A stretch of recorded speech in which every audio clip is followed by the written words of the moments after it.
Hey everybody, Tim here with the final Clone Wars review, part 2 of season 7. I don't know, I'm going to try not to be emotional, but I was definitely emotional watching it. It was incredible. It was really kind of sad to know. It's been 6 years since we've seen Clone Wars, but overall, and watching it, especially the first part of it, I was like, why are they even only doing one season? This show could just keep on going. So I'm basically going to do all of the remaining episodes. It's going to be 8 episodes split into 2 4-parters, which I think is interesting because this final season was 12 episodes, so it was 4. So I was like, that's kind of interesting. I'll be honest with you though, the first 4-parter wasn't great. It wasn't bad. It seemed like a lot of people really hated it because it was a filler storyline with some just characters. And a lot of people are like, oh, why are they introducing new characters that we're never going to see again? Realistically, Clone Wars has always kind of done that. They've always kind of introduced characters that were just kind of off the cuff. This was just their one shot. And so, that part didn't really bother me. But I think more people were caught up in the fact, this is it. This is the last season we're ever going to get. But they still went with, a kind of a classic storyline. So, episodes 5, 6, 7, 8... Gone Without a Trace, Deal, No Deal, Dangerous Debt, and Together Again. It's for one to watch it. This is the first original episode where we see Ahsoka crash landing and she's making a friend in the bottom part of Coruscant, and it's Trace and Rafa. For one, the punching moment where they're just wailing on Trace was a little bit much for me. I had trouble watching it. I was like, oh, okay. And then when Ahsoka starts fighting back, I was like, there we go. That's what I want. The whole thing is just a get-rich-quick scheme, and that's basically what Trace and Rafa are. They're kind of, it's more of Rafa, but they're kind of con artists, and they're like, how are we going to get by? And the whole droids, and they're actually demolishing droids, and I was like, I don't really care. The second episode is where it started to get to me, where they're like, who's piloting that ship? Because Trace doesn't have our license or anything like that. And Anakin could sense Ahsoka on that ship. And it was so much for me. They mentioned Kessel spice, which was very Dune to me, the spice must flow. But the whole Kessel thing, you can't talk about Star Wars and be like, it's the Kessel. It's it's the Kessel Run. Got it, okay. So that was kind of interesting. In episode 7, we find out why Trace and Rafa hate the Jedi.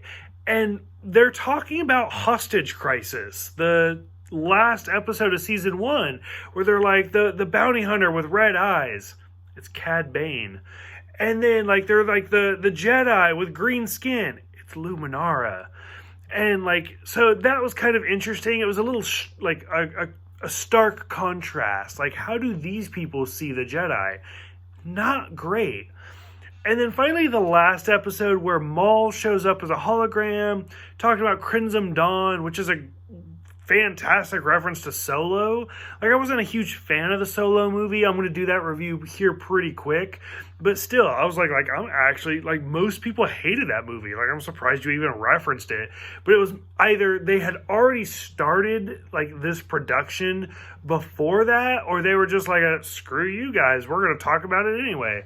So I thought that was really interesting.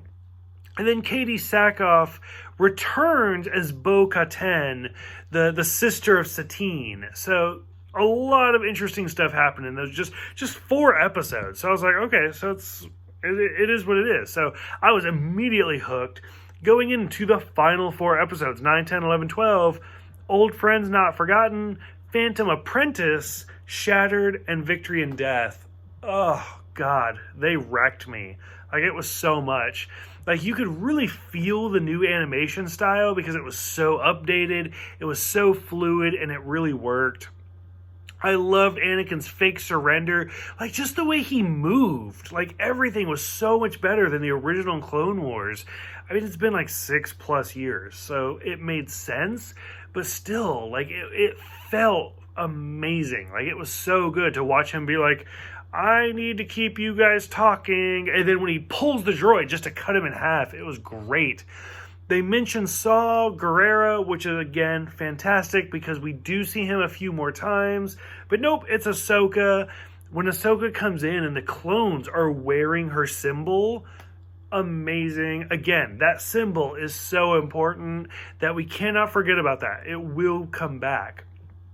Gar Saxon is seen, which again is a character we see in Rebels. It's amazing. Like, they reference Rebels. They mention Solo. They mention Rogue One. Like, so many shout outs because they're like, hey, this is a universe that's all tied together, and it's so well done. The next episode goes almost right into like the episode 3 where they're like, spy on the Chancellor, and it's like, I don't know about that, but they do.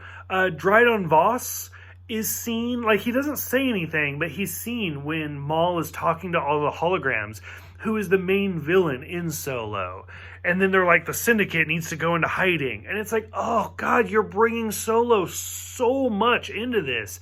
It's insane. I loved it. Maul and Ahsoka's battle is probably one of the best fights I've ever seen. Like, especially the scene where he goes through the window and his lightsaber cuts through the wall. Like, he goes through the glass, but you can see where his lightsaber goes. Oh God, it was phenomenal. I loved it.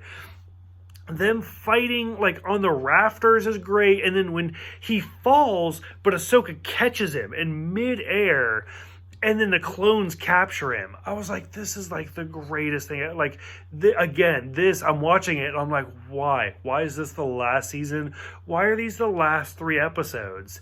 And sure enough, the last 2 episodes wrecked me. Like, I drank so much watching them because it was so hard. Where it's literally taking place at the exact same time as season 3. The voice actors for Clone Wars actually redid dialogue from episode 3, where Mace Windu and Yoda are all talking.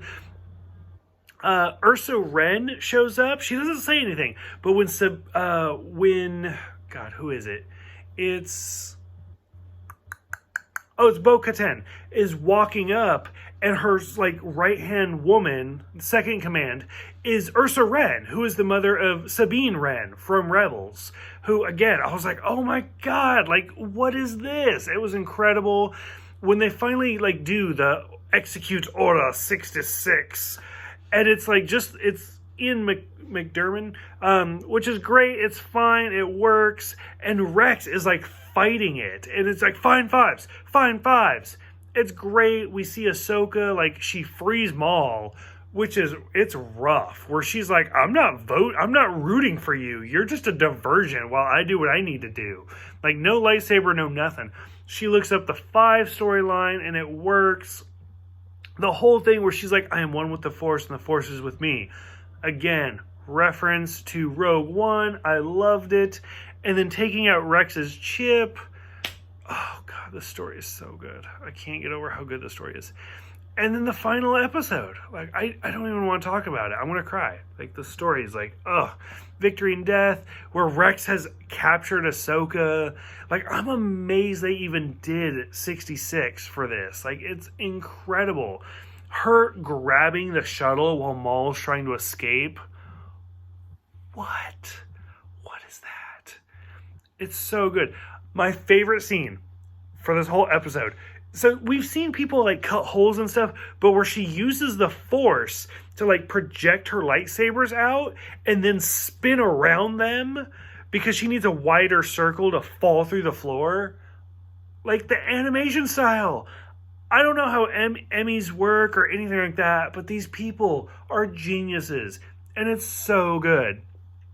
It's stupid. At least it's probably stupid. I almost cried when all of the clones like shoot the droids. I don't know. It's one of those, again, where like the whole Star Wars universe is like, they're just droids. But then there's people who are like, no, this is more than a droid. And when they just shoot the droids, and they even do like the Archie scream, like the Rah! Like, they murdered those droids, and it was really sad. Like, my husband was just kind of doing his thing, cleaning the house, whatever, while I was watching this. And the whole scene where Ahsoka was falling and Rex is trying to get her in the ship, I was literally on the edge of my seat, like, what is this? And he's like, what are you watching? And I'm like, shut up, don't talk to me. And it was incredible. Like, it was such a moment. And them burying the clones and then Vader showing up, like, oh God. It was a fantastic finale to a fantastic series. Like, it absolutely wrecked me. I remember when episode 6 was it for like the Clone War, or season 6. Season 6 was it for the Clone Wars, and we were like, that was sad. This demolished me. And I was like, oh God, like, it's so sad. But I mean, we know all of these characters are coming back in Rebels, but still, like, it was such a good season. I'm so glad Disney, like, did approve it, and it was amazing. Like, I'm super happy. So I wish they would make more. So I don't know. I'm curious what you guys think. I'm curious what you guys think about Clone Wars altogether. I mean, I'm not going to lie. I'm not going to say it was the perfect series. There were definitely some low points in it, but there were some really, really good high points. So let me know what you guys think about Clone Wars overall. Thank you guys for watching it with me, and I will see you guys next time.